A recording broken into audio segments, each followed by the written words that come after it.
하겠습니다. 창세기 49장 1절부터 33절까지의 말씀 우리 같이 한 목소리 읽겠습니다. 야곱이 그 아들들을 불러 이르되 너희는 모이라. 너희가 후일에 당할 일을 내가 너희에게 이르리라. 너희는 모여 들으라. 야곱의 아들들아 너희 아버지 이스라엘에게 들을지어다. 르우벤아 너는 내 장자요 내 능력이요 내 기력의 시작이라. 위풍이 월등하고 권능이 탁월하다마는 물의 끓음 같았은즉 너는 탁월하지 못하리니 내가 아버지의 침상에 올라 더럽혔음이로다. 그가 내 침상에 올랐었도다. 시몬과 레위는 형제요 그들의 칼은 폭력의 도구로다. 내 호나 그들의 모의에 상관하지 말지어다. 내 영광아 그들의 집회에 참여하지 말지어다. 그들이 그들의 분노대로 사람을 죽이고 그들의 혈기대로 소의 발목 힘줄을 끊었음이로다. 그 노여움이 혹독하니 저주를 받을 것이요 분기가 맹렬하니 저주를 받을 것이라. 내가 그들을 야곱 중에서 나누며 이스라엘 중에서 흩트리로다. 유다야 너는 네 형제의 찬송이 될지라. 네 손이 네 원수의 목을 잡을 것이요 네 아버지의 아들들이 네 앞에 절하리로다. 유다는 사자 새끼로다. 내 아들아 너는 움킨 것을 찢고 올라갔도다. 그가 엎드리고 웅크름이 숫사자 같고 암사자 같으니 누가 그를 범할 수 있으랴. 규가 유다를 떠나지 아니하며 통치자의 지팡이가 그 발 사이에서 떠나지 아니하기를 실로가 오시기까지 이르리니 그에게 모든 백성이 복종하리로다. 그의 나귀를 포도나무에 매며 그의 암나귀 새끼를 아름다운 포도나무에 맬 것이며 또 그 옷을 포도주에 빨며 그의 복장을 포도즙에 빨리로다. 그 눈은 포도주로 인하여 붉겠고 그의 이는 우유로 말미암아 희리로다. 스불론은 해변에 거주하리니 그곳은 배 매는 해변이라. 그의 경계가 시돈까지리로다. 이사갈은 양의 우리 사이에 꿇어앉은 건장한 나귀로다. 그는 쉴 곳을 보고 좋게 여기며 토지를 보고 아름답게 여기고 어깨를 내려 짐을 메고 앞제 아래에서 섬기리로다. 다는 이스라엘의 한 지파같이 그의 백성을 심판하리로다. 다는 길섭의 백뱀이요 샛길의 독사로다. 말굽을 물어서 그 탄자를 뒤로 떨어지게 하리로다. 여호와여 나는 주의 구원을 기다리나이다. 갓은 군대의 추격을 받으나 도리어 그 뒤를 추격하리로다. 아셀에게서 나는 먹을 것은 기름진 것이라. 그가 왕의 수라상을 차리리로다. 납달리는 노인 암사슴이라. 아름다운 소리를 바라는 도다. 요셉은 무성한 가지 곧 샘 곁에 무성한 가지라. 그 가지가 담을 넘었도다. 활 쏘은 자가 그를 학대하며 적개심을 가지고 그를 쏘았으나 요셉의 활은 도리어 굳세며 그의 팔은 힘이 있으니 이는 야곱의 전능자 이스라엘의 반석인 목자의 손을 힘입음이라. 내 아버지의 하나님께로 말미암나니 그가 너를 도우실 것이요 전능자로 말미암나니 그가 내게 복을 주실 것이라. 위로 하늘의 복과 아래로 깊은 샘의 복과 젖먹이는 복과 태의 복이리로다. 네 아버지의 축복이 내 선조의 축복보다 나아서 영원한 산이 한 없음같이 이 축복이 요셉의 머리로 돌아오며 그 형제 중 뛰어난 자의 정수리로 돌아오리로다. 베냐민은 물어뜯는 일이라. 아침에는 빼앗은 것을 먹고 저녁에는 움킨 것을 나누리로다. 이들은 이스라엘의 12지파라. 이와 같이 그들의 아버지가 그들에게 말하고 그들에게 축복하였으니 곧 그들 각 사람의 분량대로 축복하였더라. 그가 그들에게 명하여 이르되 내가 내 조상들에게로 돌아가리니 나를 햇사람 에브론의 밭에 있는 굴에 우리 선조와 함께 장사하라. 이 굴은 가나안 땅 마므레 앞 막벨라 밭에 있는 것이라. 아브라함이 햇사람 에브론에게서 밭과 함께 사서 그의 매장지를 삼았으므로 아브라함과 그의 아내 사라가 거기 장사되었고 이삭과 그의 아내 리브가도 거기 장사되었으며 나도 레아를 그곳에 장사하였노라. 이 밭과 거기 있는 굴은 햇사람에게서 산 것이니라. 야곱이 아들에게 명하기를 마치고 그 발을 침상에 모으고 숨을 거두니 그의 백성에게로 돌아갔더라. 아멘. 오늘 말씀 나누기 전에 여러분 먼저 제가 축복하고 그 다음에 말씀 나누겠습니다. 서로 축복하는 것은 이따가 할 테니까 제가 여러분에게 축복하고 싶습니다. 그 당신은 하나님의 언약 안에 축복의 통로 이민서 목사님 만드신 곡으로 여러분 축복하겠습니다. 여러분이 저의 축복을 받는 거예요. 저의 축복을. 그리고 이따 끝나는데 설교 후에는 여러분 서로 여러분이 부르지 마시고 당신은 하나님의 언약 안에 있는 축복의 통로. 가사 안 보셔도 돼. 저를 보시고. 당신을 통하여서 열방이 주께 돌아오게 되리. 2절도 있습니다. 자, 기다리세요. 당신은 하나님의 언약 안에 있는 축복의 통로. 당신을 통하여서 열방이 주께 예배하게 되리. 아멘. 그렇게 될 줄 믿습니다. 하나님 그렇게 역사하실 것입니다. 여러분 한 분 한 분에게 이 땅에 예수 믿고 교회로 살아간다는 것은 오늘 설교의 핵심인데요, 이 땅을 축복하는 의무와 책임이 있다라는 것입니다. 다른 사람을 축복하는 것. 물론 축복의 근원은 내 자신이 아니라 하나님이십니다. 근데 하나님이 내 안에 계십니다. 예수 믿는 자는 복이신 하나님이 내 안에 계시기 때문에 어떤 부르심이 있냐면 그 복을 다른 사람에게 흘려보내는 그런 부르심이 있다는 것입니다. 오늘 설교 제목입니다. 교회는 하나님의 언약 안에 있는 축복의 통로다. 이민서 목사님께 연락은 안 드리고 이 노래 제목을 좀 인용했습니다. 뭐 똑같이는 아니니까 교회는 하나님의 언약 안에 있는 축복의 통로다. 오늘 설교 제목입니다. 지난주 메시지 중에서 부모는, 특별히 아버지는 가정에서 가족들, 특별히 자녀들을 축복하는 의무와 부르심이 있다라는 내용을 말씀드렸습니다. 아버지가 된 것은 결혼했고 자식이 생겨서 그냥 아기를 낳았기 때문에 아버지가 되는 것이 아닙니다. 왜 아버지로 어머니로 하나님이 이 땅에 세워주셨을까? 자녀를 주신 이유, 생명을 주신 이유는 자녀를 축복하라고. 부모 세대는 다음 세대를 축복하는 의무가 있습니다. 우리에게 주신 축복을 다음 세대에게 흘려보내는 것, 이것이 저와 여러분 부모 세대의 부르심이고 할 일입니다. 우리 자신도 하나님의 것이고 또 우리 자녀도 하나님의 것입니다. 내 것은 하나도 없습니다. 하나님께서 우리를 아빠, 엄마로 세워주셨습니다. 그리고 자녀를 허락해 주셨습니다. 그래서 우리 부모가 부모로서 자녀에게 축복하라고 하나님은 우리에게 말씀하십니다. 주인이신 하나님께서 원하신 대로 살아가는 것, 이것이 우리의 이 땅에서의 살아가야 될 모습이라고 믿습니다. 자, 아버지가 자녀를 축복하는 것은 또 이렇게 해석해 볼 수 있습니다. 교회는 어떠한 존재인가? 이 땅의 교회는 건물이 아니고 예수 믿는 한 사람 한 사람이고 예수 믿는 우리 공동체입니다. 교회가 이 세상에 존재하는 이유는, 중요한 이유는 이 세상을 축복하라고. 교회가 왜 이 땅에 존재하고 하나님은 왜 이 땅에 교회를 세우셨는가? 교회보다 먼저 가정을 세우셨죠. 가정을 세우시고 교회를 세우신, 공동체를 세우신 하나님의 분명한 목적은 이 세상을 축복하라고, 이 세상의 소금과 빛으로 살아가라고, 거룩한 영향을 끼치며 살아가라고 하나님은 우리를 교회로, 가정으로, 아버지 어머니로 우리를 불러주셨다는 것입니다. 이 세상을 축복하는 핵심이요 근거요 출발은 예수 그리스도이십니다. 복음이신 예수 그리스도, 이분이 우리 안에, 내 안에 계십니다. 저와 여러분은 교회입니다. 가정에서는 아버지 같은 존재로서 이 세상에서는 교회가 존재한다라는 것입니다. 저는 마운트 에인슬 거기를 좀 종종 올라갑니다. 올라가면 참 좋습니다. 국회가 보이고 한눈에 캔버라가 보이는데, 여기 살기 전에도 그 휴가 갔다가 돌아오면서 거기를 올라간 적이 있습니다. 또 여기 월십 프론티어스 집회 처음 왔을 때 그 이경태 간사가 저를 데리고 거기로 올라가서 한번 보여줬어요.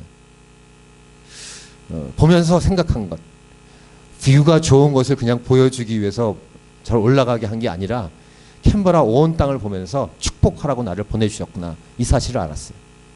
그래서 초창기에 저랑 교회를 처음 시작한 분들은 기억하시겠습니다만 2017년 끝나고 2018년 1월 신년 예배 대신에 거기에 6시까지 모이라고 제가 그랬어요. 6시, 새벽 6시.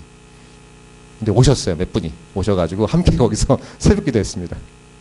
그 세상을 축복하자고. 저는 매번 좀 그러고 싶은데 좀 어려워하시더라고. 새벽 시간 어려워하시고 거기 올라가서 거기에 모이는 것이 쉽지 않으니까. 저는 그때 한 5시쯤 갔었어요. 안개가 쫙 깔리고.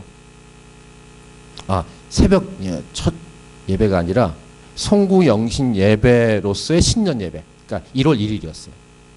근데 보통 호주 분들은 등산하더라고요. 이렇게 일찍부터 와서 와 보니까 이렇게 정말 이렇게 안개가 쫙 깔려 있고 뷰도 멋있었는데 어쨌든 우리 성도님들과 함께 거기서 축복할 때 저한테 이 감흥이 굉장히 많았어요.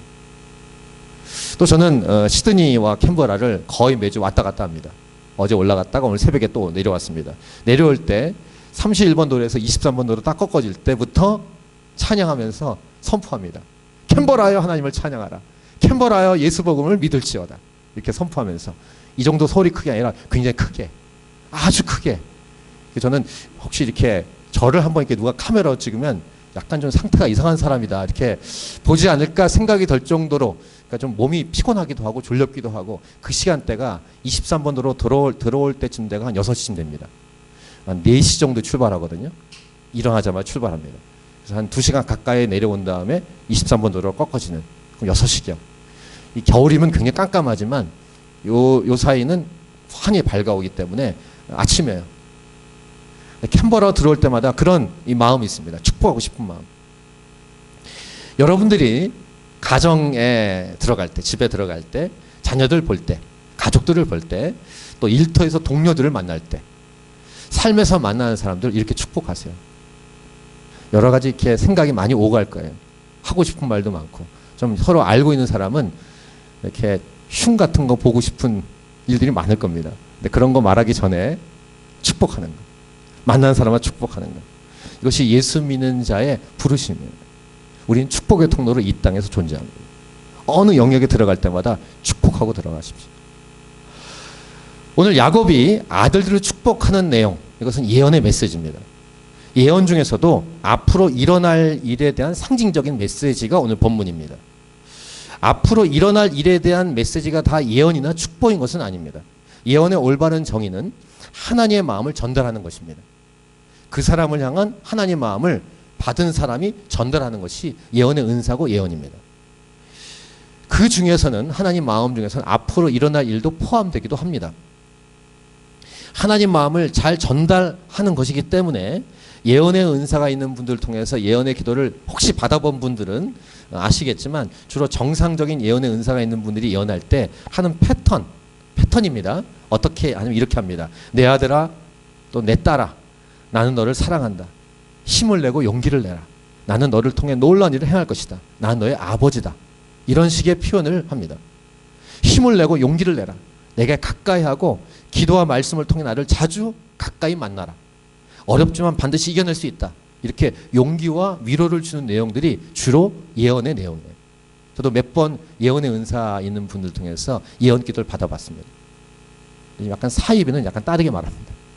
정상적인 예언의 은사가 있는 분들은 그렇게 축복하는 거예요. 때로는 물론 책망이 들어가기도 합니다.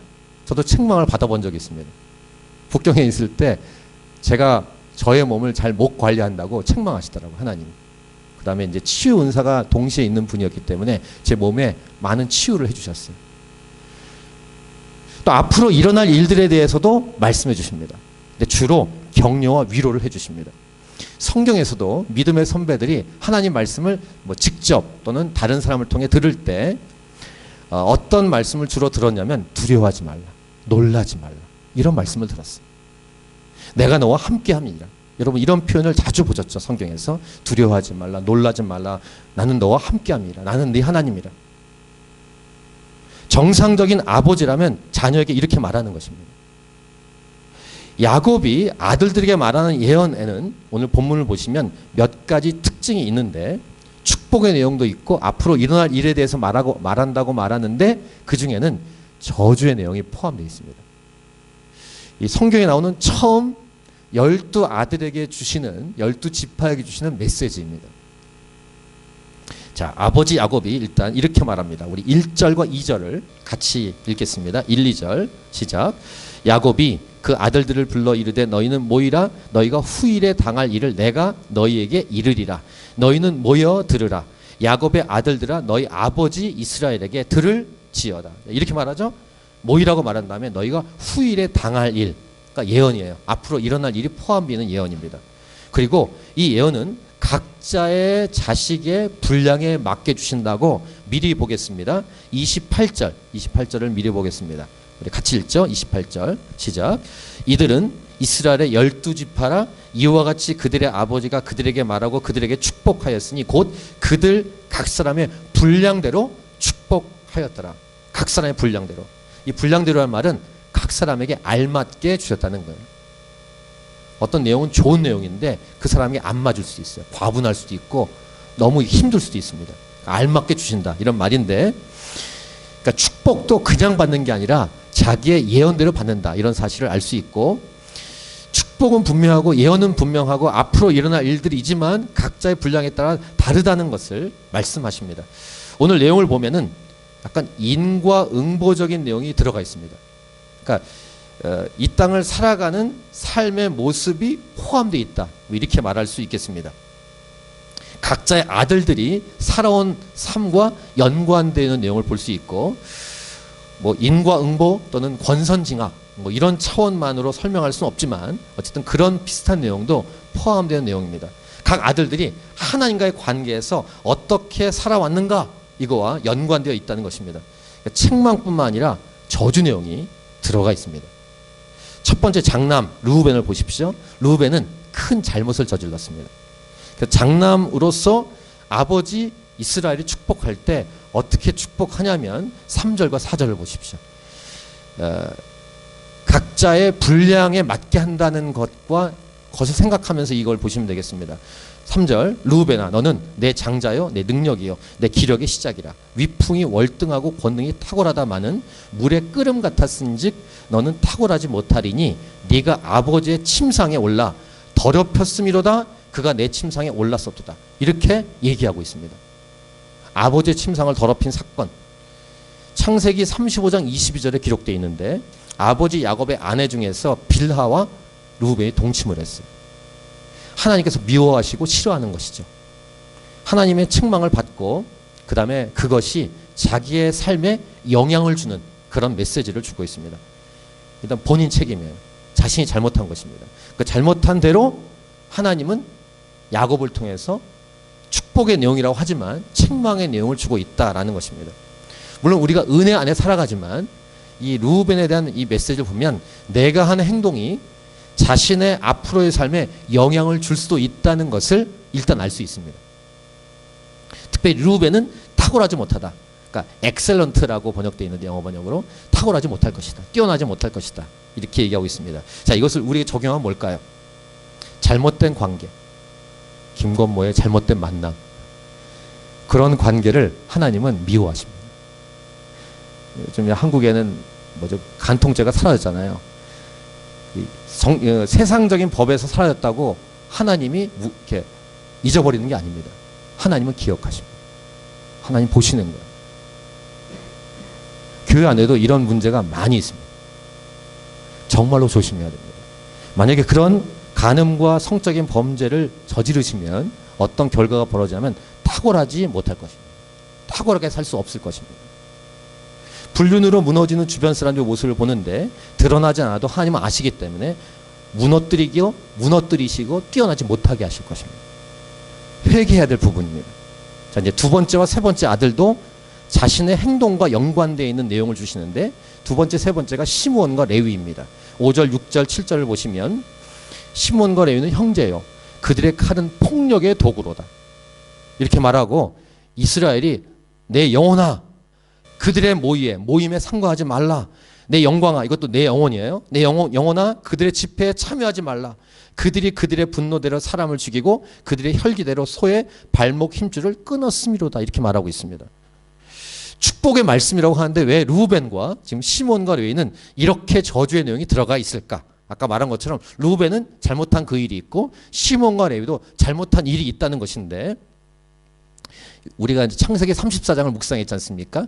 여동생 디나의 강간 사건 때문에 이 시몬과 레위가 주축이 돼서 상대방 히위 족속에게 거짓말로 속였죠. 할례를 행하면 우리가 화친할 것이다. 결혼해 줄 수 있다. 이렇게 말한 다음에 할례를 시작하고 3일 정도 됐을 때 가서 초토화시킵니다. 물론 그들이 잘못한 건 맞습니다. 근데 과분하게 폭력적으로 했을 때 하나님이 주신 메시지가 이것입니다.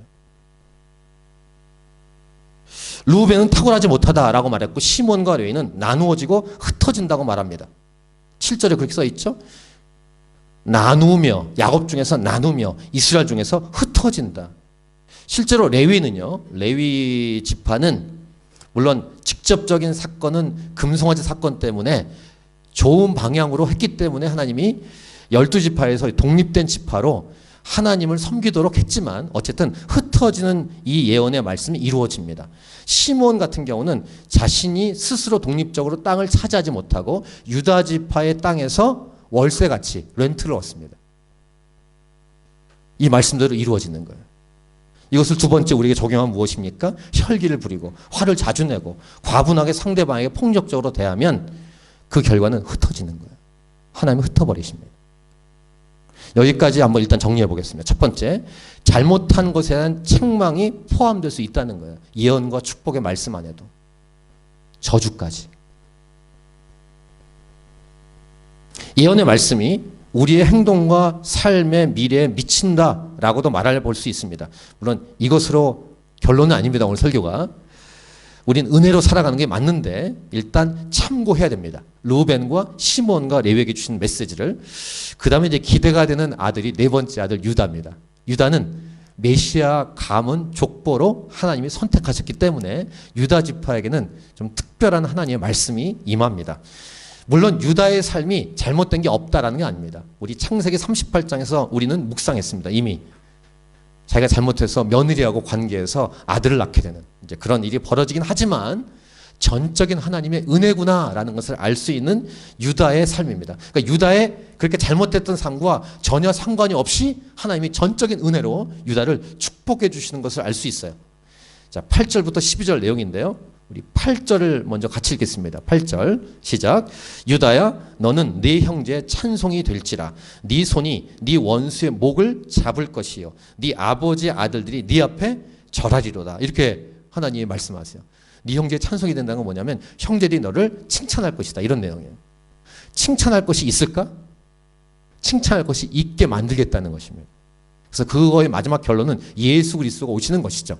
그리고 그 중간중간에 다윗이라든가 이런 위대한 인물이 중간에 들어갑니다만 그리고 9절 10절 유다는 사자 새끼로다 내 아들아 너는 움킨 것을 찢고 올라갔도다 그가 엎드리고 웅크림이 수사자 같고 암사자 같으니 누가 그를 범할 수 있으랴. 자 10절을 같이 읽겠습니다. 10절 시작. 규가 유다를 떠나지 아니하며 통치자의 지팡이가 그 발 사이에서 떠나지 아니하기를 실로가 오시기까지 이르리니 그에게 모든 백성이 복종하리로다. 이 10절 내용은 뭐냐면 왕이 오신다는 거예요. 규라는 것은 왜 왕들이 붙드는 지팡이 있지 않습니까? 그걸 규라고 불러요. 그러니까 유다 감을 통해서 왕이 오신다. 진짜 왕. 예수님의 그림자이신 왕은 다윗이고 다윗은 예수님의 그림자로서 결국 마지막에 예수님이 온 나라, 온 우주의 왕으로서 인간의 몸으로 오시는 사건이 유다를 통해서 유다 감을 통해서 오신다는 메시지예요. 그 다음에 축복의 메시지가 계속 이어집니다. 11절, 12절. 여기서 이제 아주 중요한 핵심 메시지인데요. 또 놀라운 영적 메시지인데 예수님을 믿는 사람에게 저주는 어떻게 될까? 이런 질문을 좀 던져봐야 됩니다. 유다에게 주신 축복의 말씀은 예언의 메시지이면서 예수 믿는 자에게 주시는 직접적인 메시지예요. 저와 여러분은 영적으로 유다 가문에 속해 있는 거예요. 예수 믿는 자는 유다 가문 지파에 속해 있습니다. 예수님 믿었기 때문에 예수님 믿으면 유다 지파 가문에 들어가서 유다에게 주신 유다 지파 가문에 주신 이 축복의 메시지가 우리에게도 임하게 되는 거예요. 믿음으로 이걸 받으셔야 됩니다. 모든 저주가 사라진 거예요. 십자가에서. 르우벤, 시몬, 레위처럼 우리도 저주를 받아야 돼요. 죄 때문에. 근데 그 죄를 십자가에서 대신 예수님이 지셨어요. 그래서 저주가 다 사라졌습니다. 6월절 어린 양의 피로 찬양처럼 정죄함이 없어진 거예요. 정죄할 거리가 없어진 거예요. 할렐루야. 저주는 더 이상 우리에게 해당이 되지 않아요. 이것이 예수 믿는 자의 특권이에요. 예수 믿는 자의 분량 안에는 더 이상 저주가 없다라는 것을 유다에게 주신 유다 지파에게 주신 메시지를 통해서 알 수 있어요. 근데 이런 말씀을 듣고 그럼 막 살아도 되겠구나 이렇게 생각하시는 분은 가짜의 가능성이 많아요. 자, 로마서와 갈라디아서 말씀 한번 참고하겠습니다. 예고는 우리 창세기 말씀 다음에 좀 몇 주 좀 주제 설교하다가 로마서 말씀을 이제 묵상할 것입니다. 자, 로마서 8장 1, 2절하고 38절, 39절을 우리 같이 먼저 읽겠습니다. 시작. 그러므로 이제 그리스도 예수 안에 있는 자에게는 결코 정죄함이 없나니 이는 그리스도 예수 안에 있는 생명의 성령의 법이 죄와 사망의 법에서 너를 해방하였음이로다. 38, 39절 시작. 내가 확신하노니 사망이나 생명이나 천사들이나 권세자들이나 현재일이나 장래일이나 능력이나 높음이나 깊음이나 다른 어떤 피조물이라도 우리를 우리 주 그리스도 예수 안에 있는 하나님의 사랑에서 끊을 수 없으리다. 아멘. 갈라디아서 3장 90절과 13, 14절입니다. 갈라디아 3장 90절 같이 읽겠습니다. 그러므로 믿음으로 말미암는 자는 믿음이 있는 아브라함과 함께 복을 받느니라. 무릇 율법 행위에 속한 자들은 저주 아래에 있나니 기록된 바 누구든지 율법처에 기록된 대로 모든 일을 항상 행하지 아니한 자는 저주 아래에 있는 자라 하였음이라. 13, 14절 시작. 그리스도께서 우리를 위하여 저주를 받은 바 되사 율법의 저주에서 우리를 속량하셨으니 기록된 바 나무에 달린 자마다 저주 아래에 있는 자라 하였음이라. 이는 그리스도 예수 안에서 아브라함의 복이 이방인에게 미치게 하고 또 우리로 하여금 말미암아 성령의 약속을 받게 하려 함이라. 아멘. 이렇게 약속하고 있는 거예요. 저주가 원래 있는데 죽을 수밖에 없는데 예수님 때문에 그 저주가 사라졌어요. 정죄함이 없어요. 이게 유다 지파에게 주신 메시지가 예수 그리스도를 통해서 우리에게 오는 근거가 되는 메시지입니다. 그렇기 때문에 예수 믿는 자가 이 땅을 살아가는 이유가 뭘까요? 분명해요. 우리 교회가 세워진 이유이기도 한데 믿지 않는 자들에게 복음을 당연히 증거해야 돼요. 혹시 나는 축복 아래 있고 쟤는 저주 받아야지 이렇게 얄팍하게 살면 안 됩니다. 내가 복을 받았는데 이 복이 흘러가게 해야지. 이게 예수 믿는 자의 제대로 된 생각입니다. 자, 다섯 번째, 여섯 번째 아들입니다. 스불론, 이사갈. 나머지 이 아들들은 살짝 넘어갑니다. 그 뒤에 요셉에게 또 왕창 축복하는데 스불론은 해변에 거주한다. 실제로 땅의 분배가 스불론은 해변가의 땅을 분배받습니다. 이사갈은 이 오늘 본문 내용이 이게 상징적인 편이라 다 이해는 못해요. 해석이 쉽지는 않습니다. 어느 정도만 해석하는 내용입니다. 다음은 일곱 번째 아들인데 단입니다. 단은 좀 특이한 예언이 있어요. 16절 단은 이스라엘 한 지파같이 그의 백성을 심판하리로다.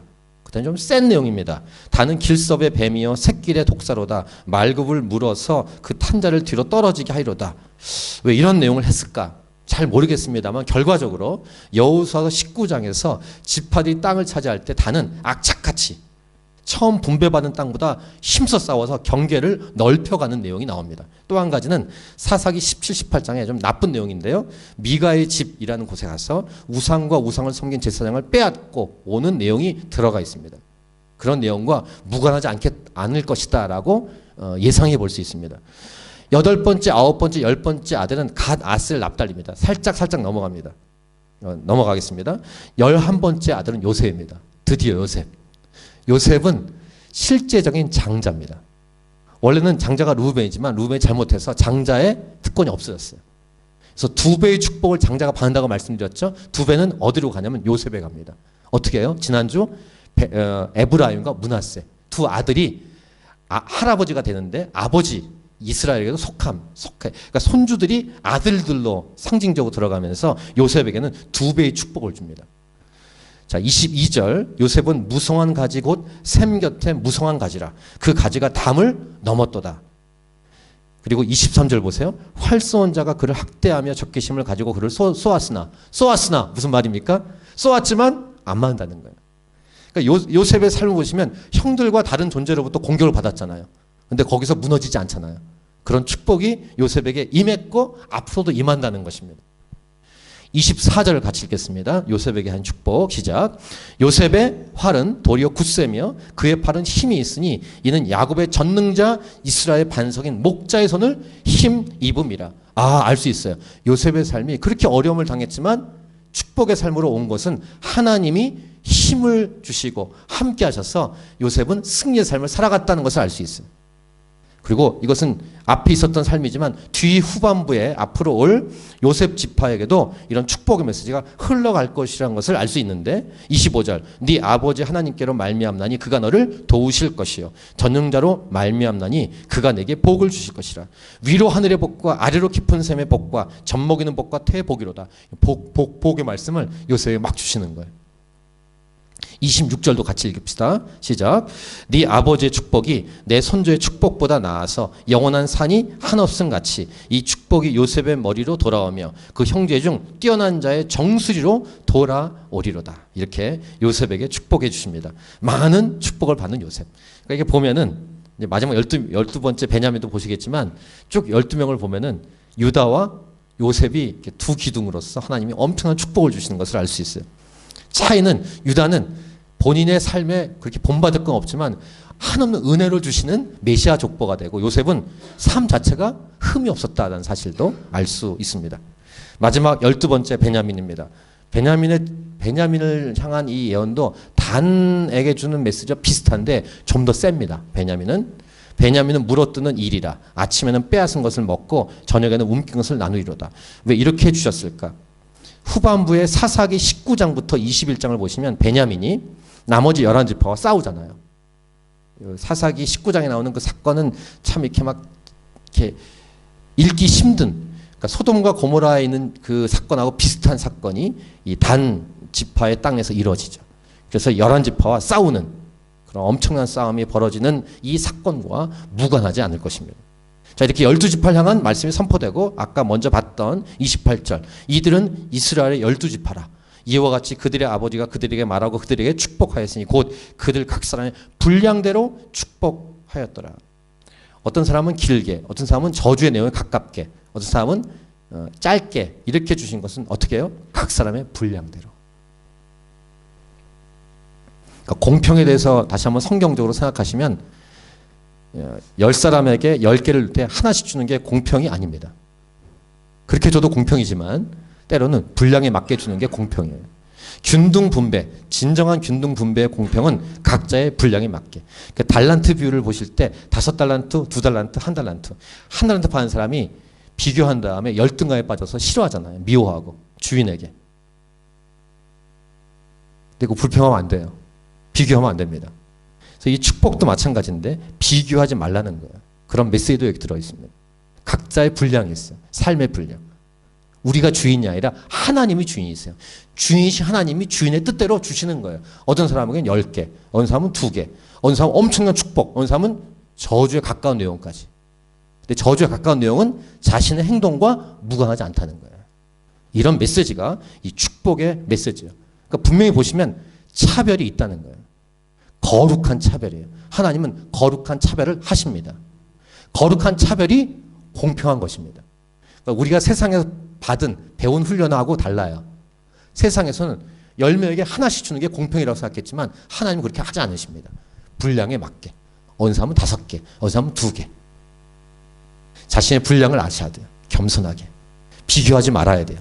중요한 것은 하나님 앞에서 요셉처럼 경건하게 흠없이 살아가야 하는 것입니다. 특별히 예수 믿는 자는 감사해야 돼요. 내가 한 것이 아무 것이 없는데, 잘한 일이 없는데 엄청난 은혜를 주셨다는 사실을 기억해야 돼요. 이것이 은혜, 그레이스, 예수님을 통해서 분명하게 주신 은혜라는 것입니다. 그리고 오늘 본문의 마지막 부분은 요셉에게 부탁했던 내용을 다시 12아들에게 부탁한 내용인데 무슨 말이냐면 가나안 땅에 나를 묻어달라 이런 내용입니다. 그 가나안 땅에 할아버지 아브라함과 사라 그리고 이삭, 리브가 그 다음에 자신의 4명 중에 아내 중에 레아가 거기 묻혔다. 나도 거기에 묻어달라.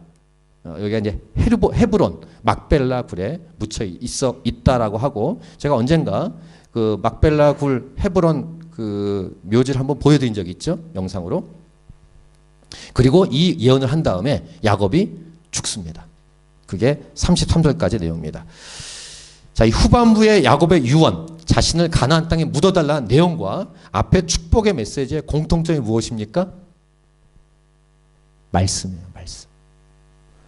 약속의 말씀. 하나님께서 약속하신 말씀. 이게 공통점인데 직접 하나님께 들은 메시지 이것. 아니면 하나님의 마음을 따라 축복의 메시지를 간접적으로 전했던 둘 다 하나님의 말씀이에요. 공통적인 말씀이에요. 또 한 가지, 하나님께서 약속하신 말씀은 이건 과거에 있었던 축복의 내용 아닙니까? 이것이 이루어졌다는 거예요. 하나님이 약속하신 말씀은 반드시 이루어진다라는 것이고, 특별히 예수 그리스도 안에서 살아가는 우리들 안에 이 유다처럼 엄청난 은혜의 축복을 우리에게 주셨고, 이 축복이 예수님을 통해서 시작됐고 완성되었다는 거예요. 완성되었다라고 선언하십시오. 완성 중에 있지만. 그리고 곧 완성될 것이다라는 믿음으로 이 땅을 살아가는 동안 아주 아름답게 살아가야 한다는 것입니다. 오늘 설교 제목, 교회는 하나님의 언약 안에 있는 축복의 통로다였습니다. 앞에서 제가 여러분을 축복했는데 이제 여러분 서로 축복할 텐데, 축복할 때 지침이 있어요. 눈을 깔면 안 돼요. 딴 데 보시면 안 됩니다. 축복할 때는 그 사람을 바라보셔야 돼요. 눈과 눈을 마주보는 건 어려운 사람이 많아요. 현대인들은 점점 힘들어합니다. 눈을 이렇게 보면은 저 사람이 왜 날 볼까? 이상하게 생각합니다. 이상하게 생각하지 마시고 축복하기 위해서 보는 거니까 부담스럽지, 물론 부담스러운데 부담스러워하지 마시고, 또 할 수 있으면 이렇게 손을 내밀고, 어떤 분이 이렇게 하는 거 너무 싫어가지고 교회를 떠났다는 분도 계시던데 그러지 마시고, 특별히 이것을 남자분들이 싫어하세요. 어색해하세요. 특히 형제님들 이걸 많이 하셔야 돼. 그냥 자녀들 축복하시지. 쑥스러워하지 마시고 이렇게 서로 보시고 손을 내밀고, 우리 이민성 목사님 만든 이 아름다운 곡, 이거 우리 축복하겠습니다. 당신은 둘, 셋, 넷.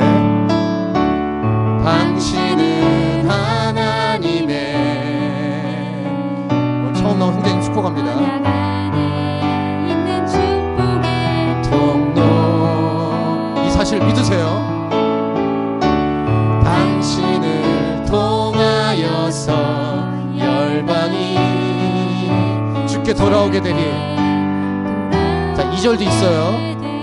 짧은 곡이지만 2절. 당신은, 가사 다 아시니까 뒤에 분도 좀 바라보시고, 멀리 바라보시고, 용기를 내셔서. 우리 자주 안 해요. 가끔 합니다.